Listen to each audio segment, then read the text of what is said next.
ಆ ಭಗವಂತನ ಒಂದು ಲೀಲಾರೂಪವಾಗಿ ಭಗವಂತ ಇದನ್ನೆಲ್ಲವುದನ್ನು ಮಾಡ್ತಾ ಇರ್ತಾನೆ. ಒಬ್ಬ ಮನುಷ್ಯ ಹುಟ್ಟುತ್ತಾ ಇದ್ದಾನೆ ಅಂತಂದರೆ ಅದಕ್ಕೆ ಕಾರಣ ಏನು? ಅವನ ಹಿಂದೆ ಮಾಡಿರ್ತಕ್ಕಂತಹ ಒಂದು ಕರ್ಮ. ಅವನಿಗೆ ಬೇರೆ ಬೇರೆ ರೀತಿಯಂತಹ ಕರ್ಮಗಳನ್ನು ಮಾಡಿದ್ದರಿಂದ ಅದಕ್ಕೆ ತಕ್ಕಂತಹ ಜನ್ಮಗಳನ್ನು ಮನುಷ್ಯ ಪಡ್ಕೊಳ್ತಾ ಇರ್ತಾನೆ ಒಂದರ ನಂತರ ಒಂದು. ಆದರೆ ಭಗವಂತ ಅವತಾರ ಮಾಡುವಾಗ ಭಗವಂತನ ಜನ್ಮ ಯಾವುದೋ ಕರ್ಮದಿಂದ ಉಂಟಾಗುವಂಥದ್ದಲ್ಲ. ಭಗವಂತ ತನ್ನ ಸಂಕಲ್ಪದಿಂದಲೇ ಅವತಾರ ಮಾಡ್ತಾನೆ, ತನಗೆ ಇಷ್ಟ ಬಂದ ಹಾಗೆ.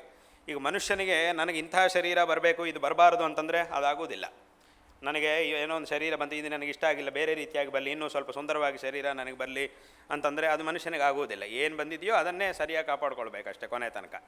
ಆದರೆ ಭಗವಂತನಿಗಾದರೆ ಹಾಗಲ್ಲ. ಭಗವಂತನಿಗೆ ಇಷ್ಟಾನುಸಾರವಾದಂತಹ ರೂಪ ಭಗವಂತನಿಗೆ ಬರುತ್ತೆ.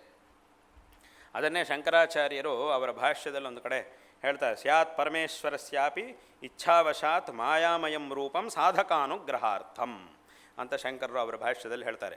ಪರಮೇಶ್ವರಸ್ಯಾಪಿ, ಆ ಭಗವಂತನಿಗೂ ಸಹ ಇಚ್ಛಾವಶಾತ್, ತನ್ನ ಇಚ್ಛಾನುಸಾರವಾಗಿ ಅನೇಕ ವಿಧವಂತಹ ರೂಪಗಳನ್ನು ಭಗವಂತ ಧಾರಣೆ ಮಾಡ್ತಾನೆ ಅನ್ನುವಂತಹ ವಿಷಯವನ್ನು ಭಗವತ್ಪಾದರು ತಮ್ಮ ಭಾಷ್ಯದಲ್ಲಿ ಹೇಳ್ತಾರೆ. ಹಾಗಾಗಿ ಇಲ್ಲೇನಾಯಿತು ಅಂತಂದರೆ ಆ ಸನತ್ ಕುಮಾರರು ಹೇಳಿದಂತಹ ಒಂದು ಮಾತೇನಿದೆಯೋ ಅದನ್ನು ಸತ್ಯವಾಗಿಸಬೇಕು, ಅದಕ್ಕೆ ವಿರೋಧ ಬರಬಾರದು. ಮತ್ತು ರಾವಣನಿಗೆ ಏನು ವರ ಇದೆಯೋ ಅದಕ್ಕೂ ವಿರೋಧ ಬರಬಾರ್ದು. ಹಾಗಾಗಿ ಮನುಷ್ಯನಾಗಿ ಅವತಾರ ಮಾಡಿ ಆ ಪೂರ್ತಿ ಮನುಷ್ಯನಾಗಿಯೇ ಭಗವಂತ ನಡ್ಕೊಂಡ ಹಾಗೆ ನಮಗೆ ಅದರಲ್ಲಿ ಕಾಣುತ್ತೆ. ಅದಕ್ಕೆ ಕಾರಣ ಇದು. ಅದೇ ರೀತಿಯಾಗಿ ಆ ರಾವಣ ಸೀತಾಪಹರಣೆ ಮಾಡಿದ್ದರ ಕಾರಣ ಏನು ಅಂತಂದರೆ ಮೊದಲನೇ ಶಾಪ, ನಿನಗೆ ಪತ್ನಿ ವಿಯೋಗ ಆಗಬೇಕು ಅಂತ ಅವನ ಬಾಯಿಂದ ಬಂತು, ಆ ಭೃಗು ಮಹರ್ಷಿಗಳ ಬಾಯಿಂದ ಬಂತು. ಹಾಗಾಗಿ ಪತ್ನಿ ವಿಯೋಗ ಆಗಬೇಕು, ಅದಕ್ಕೆ ರಾವಣ ಸೀತಾಪಹರಣೆ ಮಾಡಿದ್ದ. ಆ ಒಂದು ಸಂದರ್ಭದಲ್ಲಿ ಆ ಶಾಪವಾಯಿತು, ಆ ಒಂದು ಮಾತಾಯಿತು.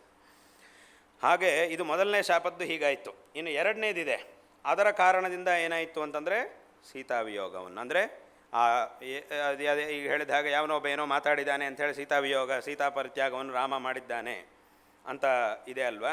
ಅಲ್ಲಿ ವಾಸ್ತವವಾಗಿ ಏನು ಅಂತಂದರೆ ಯಾವನೋ ಒಬ್ಬ ಮಾತಾಡಿದ್ದಾನೆ ಅಂಥೇಳಿ ರಾಮ ಪರಿತ್ಯಾಗ ಮಾಡಿದ್ದಲ್ಲ. ಪರಿತ್ಯಾಗ ಮಾಡಲೇಬೇಕಾದ ಅನಿವಾರ್ಯತೆ ಇತ್ತು.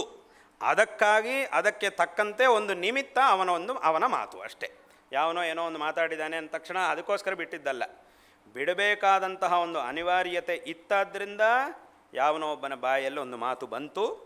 ಅದು ಬರೀ ಒಂದು ನಿಮಿತ್ತ ಅಷ್ಟೇ. ವಾಸ್ತವವಾಗಿ ಅದರಿಂದಲೇ ಇದಾಯಿತು ಅಂತ ಹಾಗರ್ಥ. ಇದು ಆಗಬೇಕಾಗಿತ್ತು, ಇದು ಅನಿವಾರ್ಯ, ಇದಕ್ಕಾಗಿ ಒಂದು ನಿಮಿತ್ತ ಅನ್ನೋದು ಅದು ಬಂತು ಅಷ್ಟೇ ಹೊರತು ಏನೋ ಹೇಳಿದ ತಕ್ಷಣ ಇದನ್ನು ಯಾಕೆ ಬಿಡಬೇಕು, ಈ ಸೀತಾಪರಿತ್ಯಾಗವನ್ನು ಯಾಕೆ ಮಾಡಬೇಕು ಅಂತಂದರೆ ಇದಕ್ಕೆ ನಿಮಿತ್ತ ಅದು. ಹಾಗಾಗಿ ಮೊದಲನೇ ಒಂದು ಪತ್ನಿ ವಿಯೋಗದ ಶಾಪದಿಂದ ರಾವಣನಿಂದ ಸೀತಾಪಹರಣೆ ಆಯಿತು. ಎರಡನೇ ಒಂದು ಶಾಪದಿಂದ ರಾಮನೇ ಸೀತೆಯನ್ನು ಪರಿತ್ಯಾಗ ಮಾಡಬೇಕಾಯಿತು.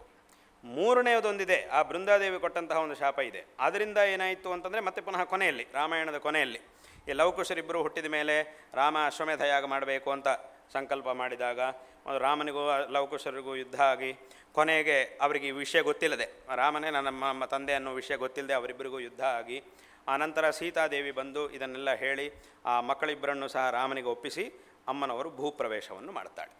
ಅದು ಮೂರನೇ ವಿಯೋಗ, ಮೂರನೇ ಶಾಪದ ಒಂದು ವಿಯೋಗ ಅದು.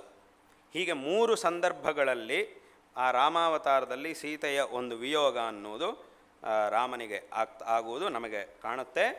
ಒಂದೊಂದಕ್ಕೂ ಸಹ ಒಂದೊಂದು ಕಾರಣ ಇದೆ. ಈ ರೀತಿಯಾದಂತಹ ಒಂದು ಕಾರಣ ಇರುವುದರಿಂದ, ಇದು ನಡೆಯಲೇಬೇಕಾಗಿರುವುದರಿಂದ ಭಗವಂತ ರಾಮಾವತಾರದಲ್ಲಿ ಹಾಗೆ ಮಾಡಿದ್ದಾನೆ. ಅಂದರೆ ಅದೇ ಹೇಳ್ತಿರುವುದೀಗ ಏನು, ಅಲ್ಲಿ ಬಿಡಬೇಕಾದಂತಹ ಒಂದು ಕಾರಣ ಇರುವುದರಿಂದ ಯಾವನೋ ಒಬ್ಬನ ಬಾಯಲ್ಲಿ ಈ ರೀತಿಯಾದಂತಹ ಒಂದು ಮಾತು ಬಂತೇ ಹೊರತು ಅವನ ಬಾಯಲ್ಲಿ ಮಾತು ಬಂತಾದ್ದರಿಂದ ಈ ಪರಿತ್ಯಾಗವನ್ನು ರಾಮ ಮಾಡಿದ್ದಾನೆ ಅಂತ ಹಾಗೆ ಅರ್ಥ ಅಲ್ಲ.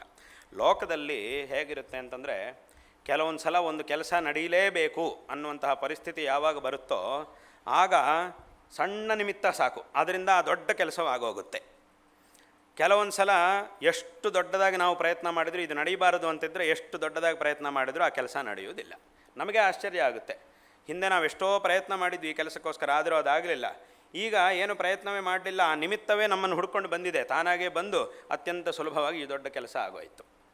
ಇದೇ ಕೆಲಸವನ್ನು ಇನ್ನೊಬ್ಬ ತುಂಬ ಕಷ್ಟಪಟ್ಟು ಮಾಡಿರ್ತಾನೆ, ಇವನು ಮಾತ್ರ ತುಂಬ ಸುಲಭವಾಗಿ ಈ ಕೆಲಸವನ್ನು ಮಾಡಿರ್ತಾನೆ. ಯಾಕೆ ಅಂದರೆ ಇದು ಆಗಲೇಬೇಕಾದಂತಹ ಒಂದು ಅನಿವಾರ್ಯತೆ ಇರುವುದರಿಂದ ಅದಕ್ಕೆ ಬೇಕಾದಂತಹ ಒಂದು ವಾತಾವರಣ ತಾನಾಗಿಯೇ ಬರುತ್ತೆ. ಕೆಲಸ ನಡೆಯಲೇಬೇಕು ಅಂತಿರುವುದರಿಂದ ವಾತಾವರಣ ತಾನಾಗಿಯೇ ಬರುತ್ತೆ. ಅದಕ್ಕೆ ಒಂದು ವಿಷಯ ತುಂಬ ಜನ ಕೇಳಿರ್ಬೋದು. ಹಿಂದೆ ಒಬ್ಬ ವ್ಯಕ್ತಿ ಇದ್ದ, ಅವನು ತುಂಬ ಜಗತ್ ಪ್ರಸಿದ್ಧನಾಗಿದ್ದ, ತುಂಬ ಕಡೆ ಪ್ರಸಿದ್ಧಿ ಇತ್ತು ಅವನು. ಅವನಿಗೆ ಯಾವುದರಲ್ಲಿ ಈ ಪ್ರಸಿದ್ಧಿ ಬಂತು ಅಂತ ಕೇಳಿದರೆ, ಅವನು ಮೊಸಳೆಗಳನ್ನು ಹಿಡಿತಾ ಇದ್ದ. ಈ ಮೊಸಳೆಗಳನ್ನು ಹಿಡಿಯುವುದರಲ್ಲಿ ಅವನಿಗೆ ತುಂಬ ಪ್ರಸಿದ್ಧಿ, ವಿದೇಶದಲ್ಲಿದ್ದವನು. ಮೊಸಳೆಗಳನ್ನು ಹಿಡಿಯುವುದರಲ್ಲಿ ಅವನಿಗೆ ತುಂಬ ಪ್ರಸಿದ್ಧಿ ಇತ್ತು. ಈ ಮೊಸಳೆಗಳು ಬೇರೆ ಯಾರನ್ನಾದರೂ ನೋಡಿದರೆ ಬಿಡುವುದಿಲ್ಲ, ಅವ್ರನ್ನ ತಕ್ಷಣ ನುಂಗ್ಬಿಡ್ತಾವೆ. ಆದರೆ ಅದೇನೋ ಒಂದು ಸಾಮರ್ಥ್ಯ ಇತ್ತು, ಅವನನ್ನು ನೋಡಿದಾಗ ಮಾತ್ರ ಏನೂ ಮಾಡ್ತಿರಲಿಲ್ಲ. ಮತ್ತು ಅವನಿಗೂ ಗೊತ್ತಿದೆ ಯಾವ ಮೊಸಳೆಯನ್ನು ಹೇಗೆ ಹಿಡಿಯಬೇಕು ಅನ್ನೋದು ಗೊತ್ತಿದೆ.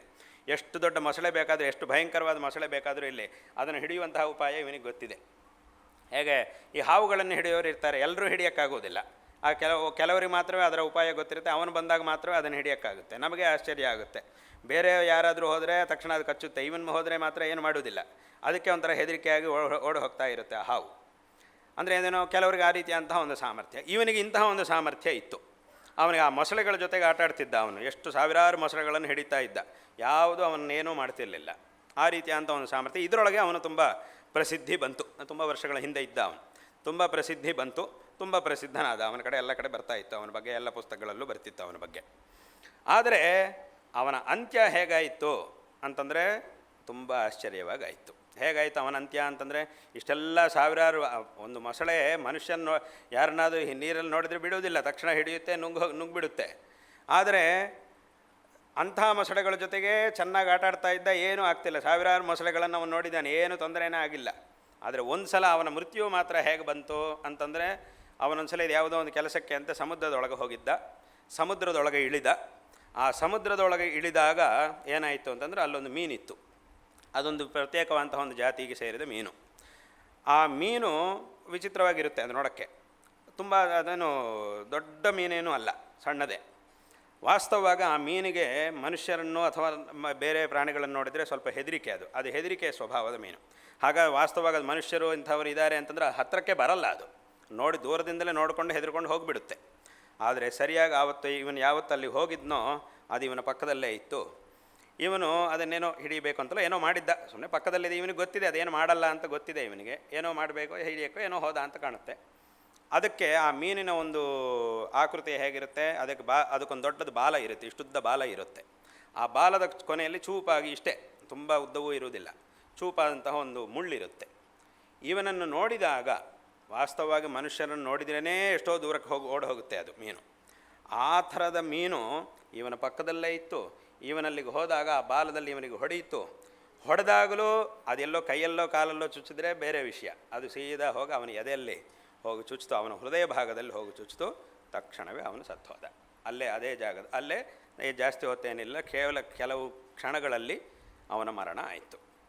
ಅಂದರೆ ಏನು, ಒಬ್ಬ ವ್ಯಕ್ತಿ ಮನುಷ್ಯನ ಮಾತ್ರ ಅಲ್ಲ, ದೊಡ್ಡ ದೊಡ್ಡ ಪ್ರಾಣಿಗಳನ್ನು ನುಂಗುವಂತಹ ಮೊಸಳೆಗಳ ಜೊತೆಗೆ, ಸಾವಿರಾರು ಮೊಸಳೆಗಳ ಜೊತೆಗೆ ಆಟ ಆಡ್ತಿದ್ದ.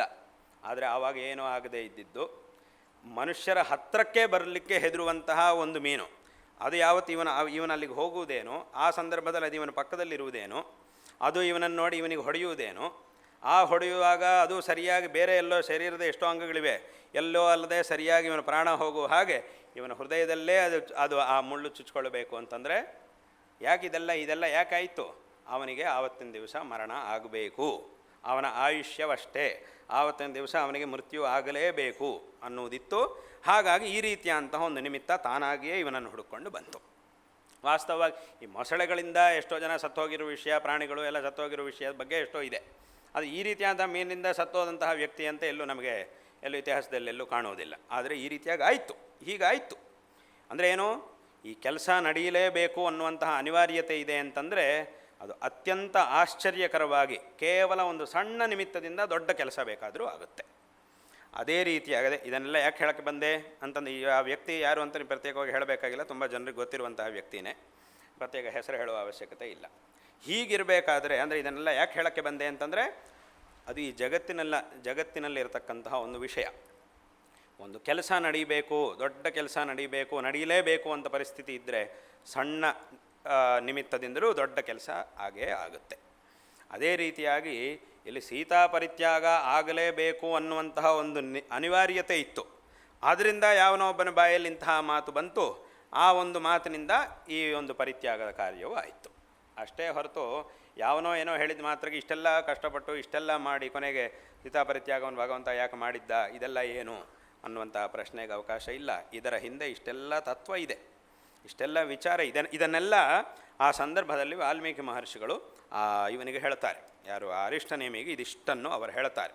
ಇದೆಲ್ಲ ಹೇಳಿ ಆ ರಾಮನು ಪರಮಾತ್ಮನೇ ಆಗಿದ್ದರೂ ಸಹ ಈ ರೀತಿಯಾದಂತಹ ಆ ವರ್ತನೆ, ಆ ರಾಮನ ಅವತಾರದಲ್ಲಿ ಒಬ್ಬ ಅಜ್ಞಾನಿಯ ಹಾಗೆ ಈ ವರ್ತನೆ ಎಲ್ಲ ಯಾಕೆ ನಮಗೆ ಕಾಣುತ್ತೆ ಅನ್ನುವಂತಹ ವಿಷಯದ ಒಂದು ನಿಮಿತ್ತವನ್ನು, ಅದರ ಒಂದು ಕಾರಣವನ್ನು ಆ ವಾಲ್ಮೀಕಿ ಮಹರ್ಷಿಗಳು ಅವನಿಗೆ ತಿಳಿಸ್ತಾರೆ.